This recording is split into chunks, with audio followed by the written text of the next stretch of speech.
உள்ளது. ஐநாவூர் பகுதியிலிருந்து வர அந்த 5-6 வருடங்களுக்கு முன்னாடி பார்த்தீங்கன்னா கானா பாடலை பாடிக்கொண்டு சுற்றி கொண்டு வந்தோம். அந்த கானா பாடல் மூலமாக வருமானங்கள் வந்தது. இந்த வருமானத்தை வைத்து நண்பரோடு சேர்ந்து கெட்ட பழக்க வழக்கங்களுக்கு அடிமைப்பட்டனா மாறினேன். சாதாரணமா பாக்கு போட ஆரம்பிச்சது. அப்புறம் குடி, போதை வசு, கஞ்சா, போதை மாத்திரை, இப்படி கெட்ட பழக்க வழக்கங்களுக்கு ரொம்ப அதிகமான கெட்ட பழக்க வழக்கங்களுக்கு அடிமைப்பட்டனா மாறின ஒரு காலகட்டத்தில் பார்த்தீங்கன்னா எங்க அம்மாவுக்கு சின்ன வயசுல இருந்து பார்வை தெரியாது. மருந்து குடிச்சதுனால அவங்க மருந்து குடிச்சு அவங்களுடைய பார்வை முற்றிலுமே பாதிக்கப்பட்டது. அவனோட கண் பார்வை, கண்ணுக்கு போகிற நரம்பு பாதிக்கப்பட்டு டாக்டர்களால் கைவிடப்பட்ட நிலைமை. 100க்கு 100 அவங்களுக்கு பார்வை தெரியாதுன்னு டாக்டர்கள் கைவிட்ட நிலைமையில பக்கத்துல இருந்து ஒரு அருமையான அக்கா சபைக்கு கூப்பிட்டாங்க. சபைக்கு போக ஆரம்பிக்கும் போது நான் ஆண்டவர் அறியாத குடும்பத்தில் பிறந்தவன். ஆனால் சபைக்கு போக ஆரம்பிச்சு ஆண்டவராக இயேசு கிறிஸ்துவை எங்க அம்மா கண்ணீரோடு கூட நோக்கி பார்த்தார்கள். அப்படி ஆண்டவராக இயேசு கிறிஸ்துவை நோக்கி பார்க்கும் போது 2000 ஆண்டுகளுக்கு முன்பாக குருடர்களை பார்வையடைய செய்த தேவன், செவிடர்களை செவிட்டு தன்மையை நீக்கின தேவன், மரித்தோடு உயிரோடு எழுப்பின தேவன் எங்க அம்மாவுக்கு பார்வையை கொடுத்தார். பார்வையை கொடுக்கும் போது அவங்களே கடைக்கு போய் மார்க்கெட்டுக்கு அவங்களே காய்கறி வாங்க போனாங்க. எந்த நேரத்திலையும் எங்களுடைய தங்கச்சி இல்லைன்னா நான் தான் அவங்களை கூப்பிட்டு போய் யாரும் ஒரு துணையோடு தான் அவங்க போவாங்க.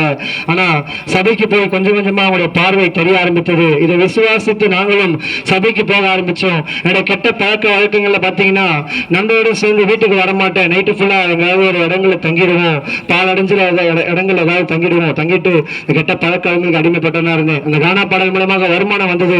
அந்த வருமானத்தினால அநேக நண்பர்கள் என்னை சுற்றிலும் சூழ்ந்து கொண்டு என்ன போதை வசதிகளோ எல்லா பழக்கத்துக்கும் என்னை அடிமைப்படுத்தினார்கள். இப்படி அடிமைத்தனத்தில் இருக்கும்போது விடுதலை இல்லை என்று சொல்லி எவ்வளவு நாட்கள் ஓய்ந்த நாட்கள் உண்டு. எங்களுடைய தகப்பனார குடிப்பழக்கத்துக்கு அடிமைப்பட்டதா இருந்தார். இந்த கெட்ட பழக்கத்திலிருந்து விடுதலை பெற வாஞ்சை இருந்தது, ஆசை இருந்தது. ஆனால் அந்த அடிமைத்தனம் பிசாசு என்று இந்த உலகத்தில் ஒருவன் இருக்கிறான். அந்த பிசாசு திருடனும் கொள்ளுகிறவனுமா இருக்கிறான். திருடனும் கொள்ளையும் ஐக்கிய வருகிறான் என்று ஒரு ஒன்றுக்கும் வரான். ஆனால் ஆண்டவராக இயேசு கிறிஸ்துக்கு நாங்கள் போயிட்டு அவரிடத்தில் நாங்கள் ஜெபிக்கும் போது அவர் வார்த்தை கொடுத்தார். சத்தியத்தையும் அறிவீர்கள், சத்தியம் உங்களை விடுதலை ஆக்கும் என்று சொன்ன அந்த வார்த்தை என்னை விடுதலை ஆக்கினது. சபைக்கு போக ஆரம்பிச்சு கொஞ்சம் கொஞ்சமா பரிசுத்த வேதாகமத்தை வாசிக்கும் போது பாவங்களை மறைக்கிறவன் வாழ்வடைய மாட்டான், அவைகளை அறிக்கை செய்து விட்டு விடுகிறவனோ இரக்கத்தை பெற்றுக் கொள்வான்னு சொல்லி ஒரு வேத வசனம் இருக்கிறது. அந்த வசனத்தை வாசித்து என்னுடைய பாவங்கள் எல்லாம் ஆண்டவராக இயேசு கிறிஸ்து அறிக்கை விடும்போது பாத்தீங்கன்னா சபையில கெட்ட பழக்கங்களுக்காக, சமாதானத்துக்காக, சந்தோஷத்துக்காக அநேக இடங்களில் போயிட்டு போதை வசதிகளை செய்த நான்.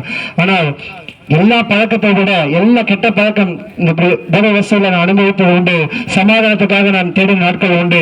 ஆனா அந்த போதை வசதி கொடுக்க முடியாத அந்த சமாதானத்தை சபைக்கு போய் ஆண்டவராக இயேசு கிறிஸ்து நடந்த ஆலயத்துல இந்த திருச்சபையில நான் சமாதானத்தை பெற்றுக்கொண்டேன்.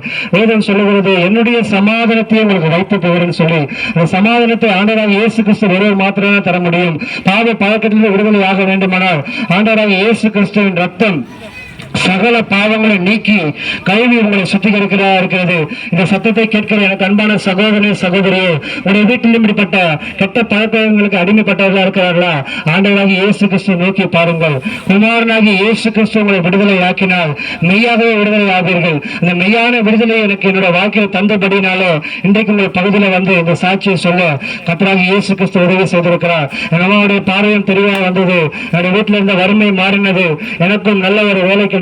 வேலைக்கு போக ஆரம்பிச்ச ரொம்ப கடினமான சூழ்நிலையில பாத்தீங்கன்னா ரொம்ப துன்மார்க்கமான சூழ்நிலையில இருந்து இந்த கானா பாடலாம் விட்டு ஆண்டவராக இயேசு கிறிஸ்துவை நாங்கள் உயர்த்தி கொண்டிருக்கிறோம். இந்த சமாதானத்தையும் சந்தோஷத்தையும் தருகிற ஆண்டவராக இயேசு கிறிஸ்து ஒருவர். இந்த உலகத்துல 70 ஆண்டுகள் 80 ஆண்டுகள் நீங்கள் வாழலாம். ஆனால் மரித்த பிறகு ஒரு வாழ்க்கை உண்டு. அந்த பரலோக பாக்கியத்துக்கு நம்மளை கொண்டு போகிறவர் ஆண்டவராக இயேசு கிறிஸ்து ஒருவர். அந்த ஆண்டவராக இயேசு கிறிஸ்து 2000 ஆண்டுகள் முன்பாக நமக்காக வந்தார்.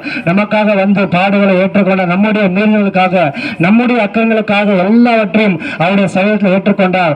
150 கிலோ சிலுவை தன்னுடைய தோளில் தூக்கி கொண்டு அவர் போனார். நமக்காக ஒரு பாவம் அறியாதவர் நமக்காக பாவங்களை ஏற்றுக்கொண்ட நமக்காக பரிகாரியாக. நீங்க எந்த பரிகாரமும் செய்ய வேண்டுவதில்லை, எந்த இடத்திலும் போய் நீங்க வேண்டுதல் செய்வதில்லை. இருக்கிற இடத்துல ஆண்டவராக இயேசு கிறிஸ்துவை நோக்கி கூப்பிடுங்கள்.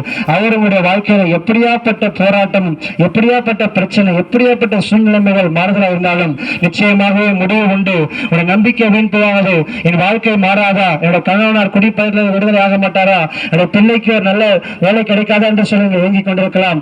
ஆண்டவராக இயேசு கிறிஸ்துவை நோக்கி பார்க்கும்போது உங்களுடைய வாழ்க்கையில் எல்லாவற்றையும் சந்தோஷமாகவும் சமாதானமும் தர அவர் போதுமானவராக இருக்கிறார்.